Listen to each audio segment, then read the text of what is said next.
आचार पूजा पाठ गीता ज्ञान, रसिक भगवत द्रग दई अस खींच के मुख ज्ञान। ऐसा कौन ठाकुर है?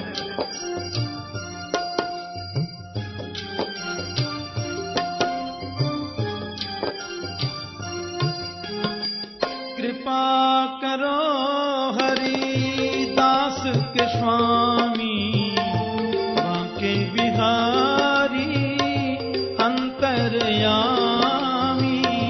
कृपा करो हरिदास के स्वामी, बांके बिहारी अंतर्यामी। कृपा करो हरिदास के स्वामी, बांके बिहारी अंतर्यामी। कृपा करो हरिदास के स्वामी, बांके बिहारी अंतर्यामी।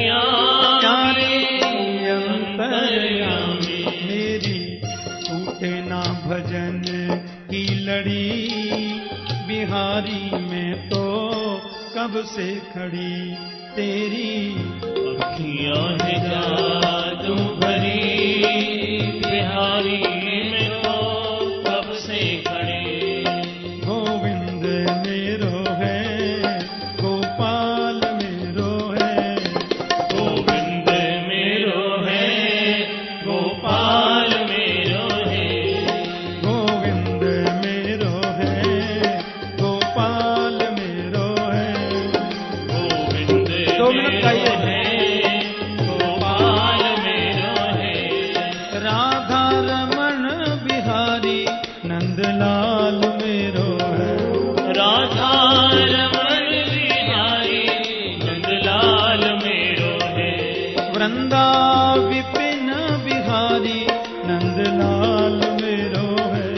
वृंदा विपिन बिहारी नंदलाल मेरो है। श्री यमुना पुलिन बिहारी नंदलाल मेरो है।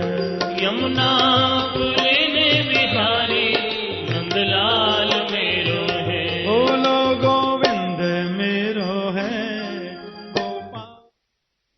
ब्रजस्त्रियः कृष्ण विषक्त मानसा, विसृज्य लज्जाम रुरुदुस्म सस्वरम, गोविंद दामोदर माधवेति। हे गोविंद, हे दामोदर, हे माधव, ऐसा भाव से गोपियां उच्चारण करती रहीं। जब रथ की ध्वजा चमकनी भी बंद हो गई तो बस हताश उदास निराश होके जाने लगी। पर एक आशा फिर भी मन में जगी है कि गोविंद परसों की कह के गए हैं। चली आई गोपियां। पर अक्रूर जी ने यह सब देखा तो उनको बहुत बुरा लगा कि मैंने अच्छा नहीं किया। इन भोले भाले ब्रजवासियों के प्राण वल्लभ कृष्ण को मैं उनकी आंखों से दूर लेकर जा रहा हूं। मुझे नहीं जाना चाहिए। कंस के सामने जाकर के बोल देते हैं, भैया भली मुझे मार डालो पर मैं किसी के बच्चों को ऐसे नहीं ला सकता। और घर से निकलते ही जिन्होंने रोना भी शुरू कर दिया, कहीं कुछ गड़बड़ न हो जाए। गोविंद बलराम से बोले, काका जी के मन में कोई संदेह है गोए भैया जी? बोले हम बे। कन्हैया बोले, काका जी भूख लग रही है, कुछ खावे के ताई मिलेगा? अक्रूर बोले, हो गया कल्याण। अब युद्ध में तो पता नहीं कितने समय तक भोजन उपलब्ध ही न हो। यदि युद्ध छिड़ गया तो घर से निकलते ही भूख भी लग आई। ऐसा है, इनको कुछ फल वल खिला के वापस कर आऊंगा नंद जी के यहां, और कंस से कर दूंगा मार डाल भैया हमको, हम किसी के बच्चे नहीं ला सकते। हाँ, थोड़ा संदेह ज्यादा बढ़ गया। और जैसे ही अक्रूर जी ने फल लाने से पहले यमुना में डुबकी लगाई तो देखा तो 1000 फण वाले शेषनाग के ऊपर मेरे गोविंद शयन कर रहे हैं। अक्रूर बोले, तो रथ में बैठे थे। अंदर देखें तो वहां वही, और बाहर देखें तो रथ में भी मेरे गोविंद वही। अक्रूर जी का संदेह निवृत्त हो गया। प्रभु की बड़ी सुंदर स्तुति जल में भीतर ही कर रहे हैं। न तो उसमें हम तो अखिल हेतु हे तुम नारायणम पूर्षमाद्यमव्ययम यन्ना भी जाता दरविंद कोशात ब्रह्मा विरासित यत श्लोक। बड़ी सुंदर भगवान की स्तुति गाई, समझ गए कि नारायण ही तो है ये। काका जी आप कुछ देख के आए हो का? अक्रूर ने कहा नहीं कुछ नहीं, पर मन में सोचा आज मैंने वो देख लिया जो बहुत पहले देखना चाहिए था। और ये देखो बड़ी सुंदर जगह आती है यमुना बाग। मथुरा से पूर्व जगह है यमुना बाग, और यमुना बाग में आकर के नंद बाबा और कृष्ण के मित्र तो पहले से ही रुके हुए थे, ठहरे हुए थे। कन्हैया वहां पे पधारे। अक्रूर जी बोले सामने जो बड़ी बड़ी अट्टालिकाएं दिखाई दे रही हैं, प्रासाद हैं, ये आपके मामा कंस की नगरी मथुरा। इसी में कोई मेरी कुटिया भी है, लेकिन मेरा मन था गोविंद आप रात्रि विश्राम के लिए मेरे घर पधारते और प्रातः चलते मामा के यहां। कन्हैया बोले जब तक मेरा कार्य सिद्ध नहीं हो जाता काका जी, किसी भक्त के घर जाने के लिए भी मैं बाध्य नहीं हूं। रात्रि विश्राम किया और प्रातः काल होते ही मेरे कन्हैया ने आज यमुना स्नान करके हाथ में जल लेकर के संकल्प कर लिया, कल सायंकाल का सूर्यास्त बाद में होगा, हम कंस का कल्याण पहले कर देंगे। ये उन्होंने संकल्प कर लिया। बोलो जय श्री कृष्ण। और अक्रूर जी ने जाकर के बोल दिया भैया कृष्ण बलराम को ले आया हूं, तुम जानो तुम्हारा काम। क्योंकि उनको विश्वास हो गया ना कि अब ये जाने वाला है, मेरे गोविंद तो उसका कल्याण कर ही देंगे। प्यार से बोलो जय श्री कृष्ण। और विश्राम किया।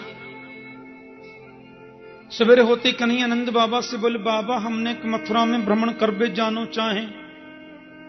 बाबा ने की जाए तो रहे हो पर काऊ तो सारे मत कह दीजिए। हमारे ब्रज में 2-3 गारी बड़े प्यार से देते हैं, दारी के सारे, और भी 1-2 है, सब नहीं बताऊंगा। बोलो जय श्री कृष्ण। बड़े भाव से बोलते हैं, बोलंत हेला बचनंत गारी। भैया मथुरा की ये कंस की नगरी मथुरा का उठे कछु ऐसे मत कहियो ना है बाबा।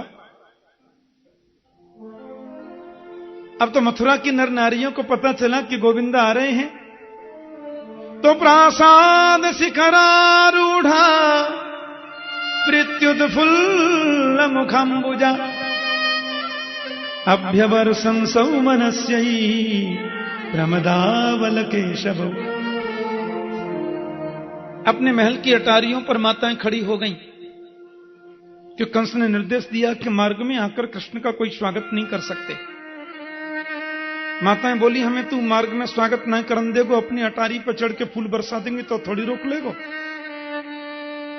इसलिए अभ्यवर्षण सौ मनस्य प्रमदा बल केशव। कृष्ण बलराम दोनों के ऊपर माताएं सुमन वृष्टि कर रही हैं। सुमन का मतलब सुंदर मन भी तो होता है। मेरे गोविंद को सुंदर मन ही चाहिए और उन्हें कुछ भी तो चाहिए नहीं। सुमन वृष्टि कर रही हैं, आपस में वार्ताएं भी कर रही हैं। एक बोली जो गोरे गोरे कौन है? बोले देखने में छोटे लगे, इनको ही नाम बलराम जी है। जब इनको क्रोध आवे क्या तो सिर पे एक मुक्का ऐसो लगा में एक में ही राम नाम सत्य कर दें। और ये सामले सामले है ना, 7 दिन की अवस्था में इनने पूतना को मार दियो। नदरानी यशोदा के आंखन के तारे हैं दोनों। बहन हमारा बहुत बड़ा भाग्य है, इनके दर्शन आज हमको सुलभ है गे। ऐसी कौन सी तपस्या करी नंदरानी ने, नंद बाबा ने, जो ऐसे सुंदर सुकुमार पुत्र जिनके घर जन्मे। तब तक एक मैया एकदम गंभीर हो गई, पर गंभीर होकर के बोली मैंने तो कुछ और ही सुनी है। तुमने कहा सुनिए जी? मैंने सुनी है, दुष्ट कंस ने दोनों भाई मारवे के ताई बुलाए हैं। अंदर की बात जितना जल्दी इनको पता होती उतना किसी को नहीं होती। बोलो जय श्री कृष्ण।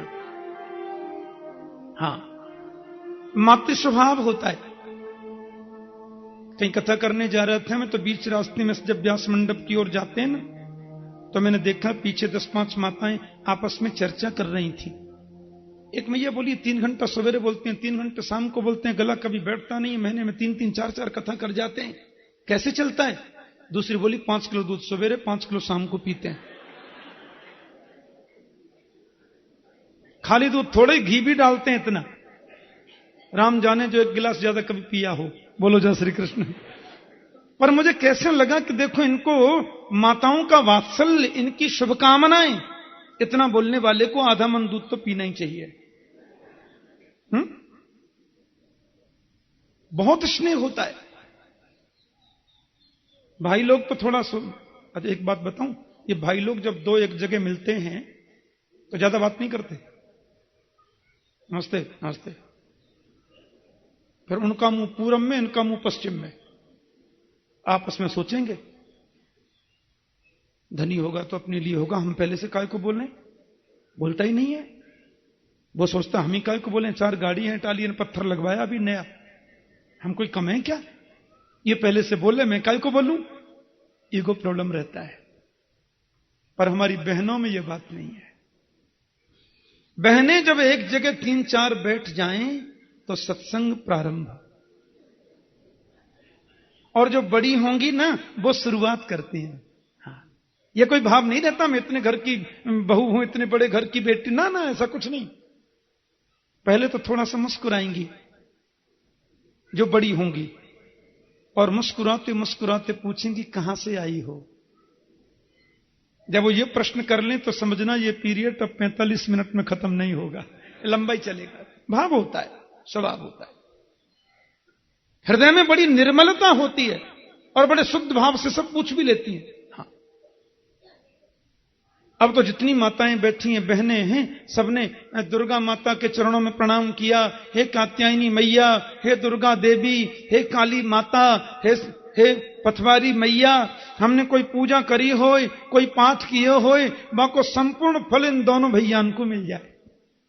और कंस इनको बाल बांको भी नहीं कर सके, दोनों स्वस्थ और सानंद रहे। दवा से भी ज्यादा ताकत दुआ में होती है। मेरे गोविंद उनके अभिवादन को स्वीकार करते हुए चल रहे हैं, बल्कि उनको प्रणाम करते हुए आगे जा रहे हैं। अब कन्हैया के संग जो सखा चल रहे हैं उनको बड़ी शर्म लग रही है। भोले भोले सखा, कोई 5 वर्ष, कोई 7 वर्ष, कोई 8 वर्ष, कोई 10 वर्ष का।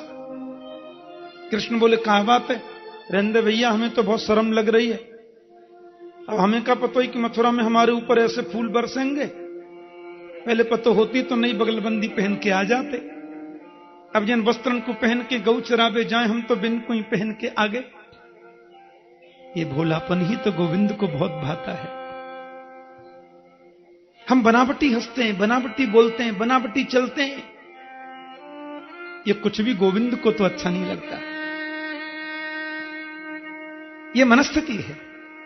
कृष्ण बोले ठीक है, व्यवस्था करता हूं तुम लोग। ना ना, हम यूं सोचे भैया कि जब मथुरा में प्रवेश करते ही हमारे ऊपर ऐसे फूल बरसने, स्वागत है रहे, तो मामा के दरबार में तो जाने कितना स्वागत होएगा। कृष्ण बोले हाँ, आरती की थारी लेके खड़े मामा जी द्वार पे,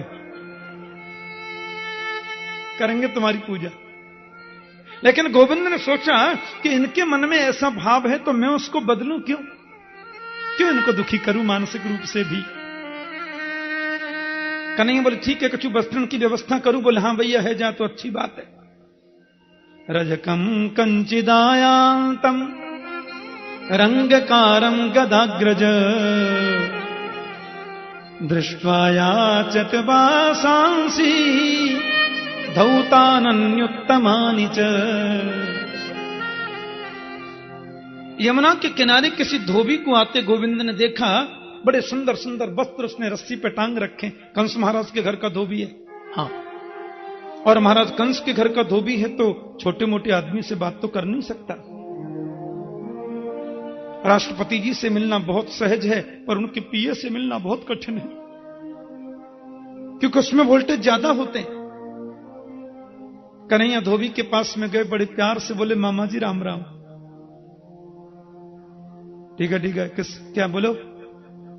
बोले मामा जी हम कंस महाराज के खास भांजे हैं, हमारे साथ में ये जो सखा आए हैं ना, ये सखा हैं, हमारे मित्र हैं, इनके पास में वस्त्र नहीं है, आपके यहां बड़े सुंदर वस्त्र टंगे हैं, इनमें से 10-5 हमको दे दो, मामा जी से मिलकर लौटेंगे तो वापस कर देंगे।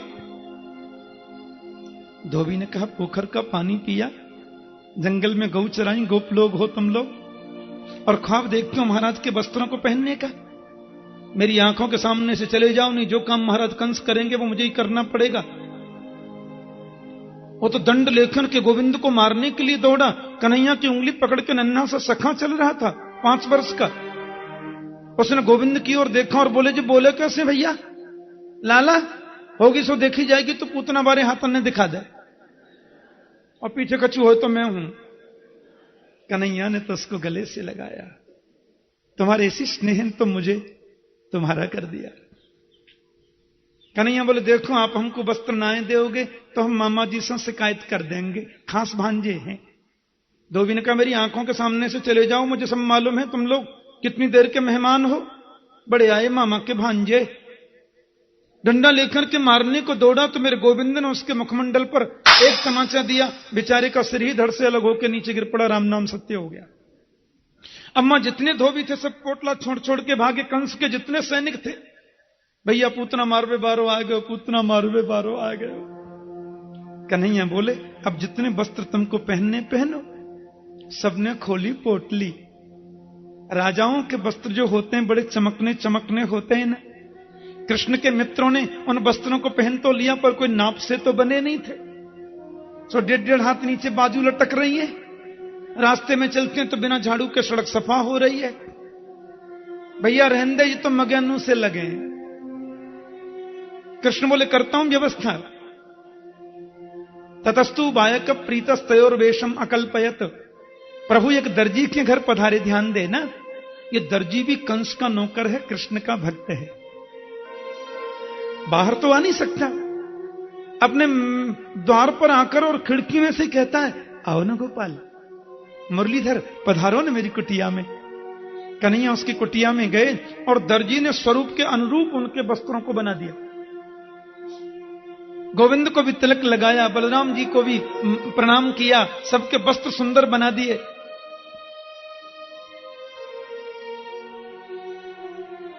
ब्रजवासियों की 3 पहचान है।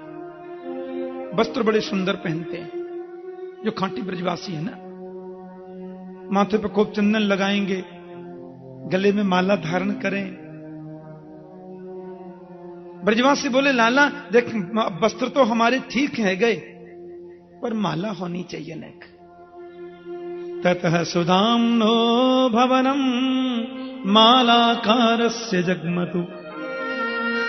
सुदामा नाम के माली के घर मेरे गोविंद पधारे, और सुदामा माली ने कन्हैया को माला पहनाई, श्री बलराम जी को पहनाई, मित्रों को पहनाई। राजमार्ग में गोविंद जब मथुरा में प्रवेश कर रहे हैं, सामने से एक बड़ी विचित्र नारी आ रही है, परीक्षित। 3 जगह से कमर है उसकी टेढ़ी, कमर टेढ़ी है, चेहरा सुंदर नहीं है, चमड़ी काली है, इसलिए मुंह को ढक के रखती है। बड़ी विचित्र स्त्री है। समाज में अपने आप को संभ्रांत और सुशिक्षित कहलाने का नाटक करने वाले लोग उस नारी से बात करने में भी अपनी तौहीन समझते। ये परिस्थिति बड़ी विचित्र है। हम दिखते कुछ हैं लेकिन होते कुछ हैं। ये सामाजिक दृष्टि है। अपने जीवन के कितने ही वसंत उस नारी ने पूर्ण कर लिए, लेकिन समाज के किसी वर्ग ने, किसी व्यक्ति ने उससे यह भी नहीं पूछा कि तुम हो कौन। चेहरे को ढक के रखती है, हाथ में लगी है चांदी की कटोरी, भरा है केसर युक्त चंदन, और जैसे कन्हैया के सामने होकर वो नारी निकली, मेरे गोविंद मुस्कुराकर बड़े प्यार से बोले,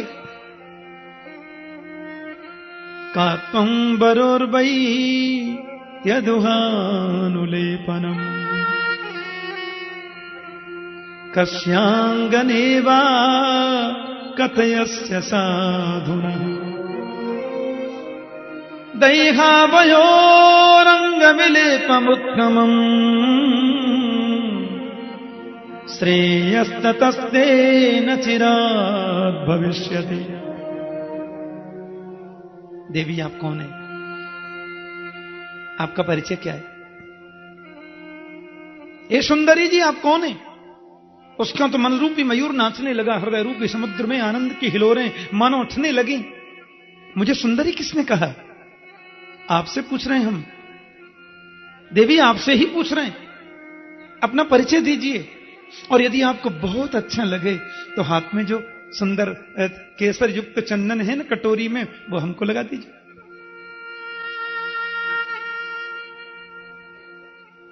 ये बात सुनी,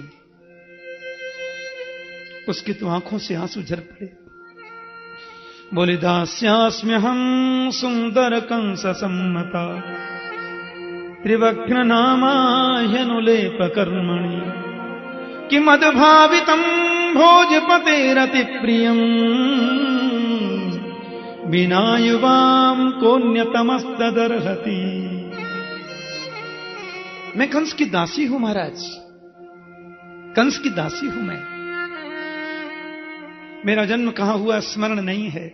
आंखें खुली तो कंस के दरबार में अपने आप को पाया।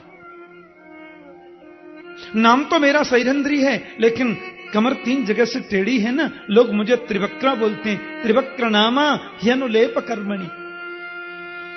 आप मेरे चमड़े को नहीं देखना, जरूर काला है, लेकिन मेरे द्वारा घिसा गया चंदन महाराज कंस को बड़ा प्रिय लगता है, और मेरा मन कहता है कि आज ये चंदन सिवाय आपके किसको लगाऊं। बिना युवाम को न्यतमस्तदर्हति। मेरे द्वारा घिसा गया चंदन आप स्वीकार करेंगे? कृष्ण बोले लगाओ ना। अब कुब्जा ने पहले बलराम जी को लगाया, कृष्ण मित्रों को लगाया, मेरे गोविंद के माथे पर चंदन लगाने लगी। प्रभु के नेत्र सजल हो गए, क्योंकि इसकी चमड़ी गोरी नहीं है, समाज में प्रतिष्ठा नहीं मिली, लोग इससे बातें करना तौहीन मानते हैं। मेरे गोविंद ने कहा देवी जरा मेरे पास में आओ, और जैसे ही वो पास में गई, 3 अंगुली कन्हैया ने उसकी ठोडी से लगाई, अपने चरण के अंगूठे से उसके चरण को दबाया, और जरा सा कमर पे ऐसे इशारा किया, सोई वो तो सीधी हो गई। बोलो जय श्री कृष्ण। एकदम सीधी हो गई, चमड़ी का कलर चेंज हो गया जी। कि रूप पेसल माधुर्य हसितालापवीक्षित, बड़ा सुंदर उसका रूप बन गया, अप्सराओं जैसी सुंदरी बन गई। ये सब कैसे हुआ? क्योंकि मूकम करोति वाचालम पंगुम लंघयते गिरि यत्कृपातमहं वंदे परमानंद माधव। आहा, मूकम करोति वाचालम, मेरा गोविंद कृपा कर दे न जी तो गूंगे व्यक्ति को वाचाल बना दे, कोई बड़ी बात नहीं है। मेरा कन्हैया कृपा कर दे तो लंगड़ा व्यक्ति पर्वत को लंघ जाए। कुब्जा सुंदरी हो गई, इसमें आश्चर्य क्या है? लेकिन उसने तो हाथ पकड़ लिया, मेरे घर चलना होगा। गोविंद बोले आऊंगा, अभी नहीं। एक सैनिक ने आकर कंस से कहा महाराज जी, अपने जीवन में सबसे बड़ी गलती आपने आज की है। क्या? कृष्ण बलराम को यहां बुला के, अरे अच्छा वहां रहते तो हम राक्षस भेजते रहते, कोई आपत्ति नहीं थी, आपने यहां क्यों बुला लिया? आते आते आपके वस्त्र धोने वाले को मार दिया, आपके दर्जी से कपड़े सिलवाए, आपके माली से महाराज उसने देखो माला पहन ली, और वो आपकी दासी। कंस बोले आज आई नहीं, बोले अब आएगी भी नहीं। दासी थोड़ी ही रही, वो तो देवी बन गई। लेकिन पूर्वाग्रह से ग्रसित जिनकी बुद्धि होती है, ध्यान देना, उन्हें सत्य का दर्शन नहीं होता, और सत्य उनको सुहाता भी नहीं है। अभी भी कंस मान लेता कि ये परब्रह्म है, क्या आपत्ति थी? लेकिन जब सैनिक ने कहा महाराज ऐसे ऐसा उसने कर दिया, आपकी दासी को सुंदरी बना दिया, कंस ने सैनिक से कहा, सुनो, जादू वादू भी जानता है क्या? मालूम नहीं, मेरे सामने कोई जादू नहीं चलेगी। ये पूर्वाग्रह से ग्रसित बुद्धि सत्य को नहीं देखने देती, सत्य का दर्शन नहीं करने देती।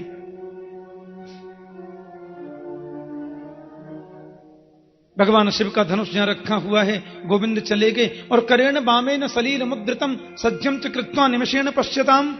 बाएं हाथ से धनुष को उठाया मेरे गोविंद ने, और जैसी प्रत्यंचा चढ़ाई, धनुष के 2 टुकड़े हो गए।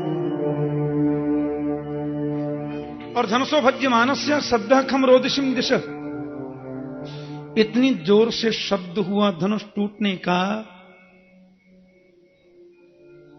कंस गिरते गिरते बचा। काय की आवाज थी? बोले महाराज अनर्थ हो गया है। क्या हुआ? बोले शिव धनुष कृष्ण ने तोड़ दिया। आपने सुना था ना परसों, शंकर जी ने जब धनुष दिया तो कहा था, नारायण के अलावा ऐसे कोई तोड़ नहीं सकता, जो 2 धनुष तोड़ देगा वो तुमको छोड़ नहीं सकता। भोजन करने बैठा सो दाल में जीरा भी कृष्ण दिख रहा है, पानी पीने बैठा तो लोटा में भी कृष्ण का दर्शन होता है। और रात को सोया तो सपने बड़े विचित्र देखना है, स्वप्ने प्रेत परिस्वंग ऐसा लिखा है। प्रेतों के संग देखना है, तेल में नहाते हुए सपना देखना है, गधे पर सवारी निकल रही है सपना दिख रहा है। ये सब अशुभ है, ऐसा स्वप्न अच्छा नहीं होता। बोलो जय श्री कृष्ण। सैनिक बोले आप बिल्कुल चिंता मत करिए, जंग लग गई थी, पुराना था, टूट गया तो टूट जान दो, हम मर थोड़ी गए। मैं मुष्टिक, मेरे साथी चांडूर, छल तोशल, हम बड़े बड़े मल्ल पहलवान हैं, महाराज आपके सेनापति हैं। अभी तो हमने मुख्य द्वार पर तो कुबलिया पीढ़ हाथी रख रखा है, हाँ अंदर आने दो, हाथी नहीं छोड़ेगा, हजारों हाथियों का बल है अकेले में, और अंदर आ गया तो आपकी आंखों के सामने हम मार देंगे। कहते हैं मेरे गोविंद ने कुबलिया पीढ़ हाथी का भी कल्याण कर दिया, और कृष्ण बलराम ने उसके दोनों दांत उखाड़ के हाथ में पकड़ लिए। अब रंग भूमि बनी है बड़ी सुंदर, क्रीड़ा क्षेत्र होता है ना, उसको संस्कृत में रंग भूमि या क्रीड़ांगण बोलते हैं। अभी उसको स्टेडियम बोलने लग गए, उसका शुद्ध नाम है रंग भूमि, जहां पर कुछ सांस्कृतिक कार्यक्रम और छोटी मोटी क्रीड़ा भी होती हो। 50 सिद्धि ऊपर सिंहासन पर महाराज कंस बैठे रंगभूमि में, और महाराज एक तरफ वहां वृद्धा माताएं बैठी हैं, एक तरफ वृद्ध पुरुष लोग बैठे पगड़ी बांधकर, बाबा दादा सब लोग बैठे, जटाधारी संत विराजमान हैं, योगी। एक तरफ देखा तो बड़े बड़े ज्ञानी जन विराजमान हैं, एक तरफ चतुर्वेद के विद्वान ब्राह्मण लोग बैठे हैं, चतुर्वेद के प्रकांड पंडित। एक तरफ देखा तो कुछ किसान लोग ब्रजमंडल से आए हैं, वो लोग भी बैठे, कुछ ग्वाल बाल लोग बैठे हुए हैं जो ब्रज के आसपास के क्षेत्र से पधारे हैं। एक तरफ युवती स्त्रियां भी बैठी थी, कुछ बालक बालिकाएं भी थे। एक तरफ मल्ल लोग बैठे, देश देशांतर से आए हैं, 50 सिद्धि ऊपर सिंहासन पर महाराज कंस बैठे, और मेरे गोविंद उस रंग भूमि में प्रवेश कर रहे हैं, कृष्ण और बलराम। सुखदेव जी के शब्दों में सुनिए, एक ही कृष्ण वहां अलग अलग रूप में दिखाई कैसे दे रहे हैं। बोलो जय श्री कृष्ण।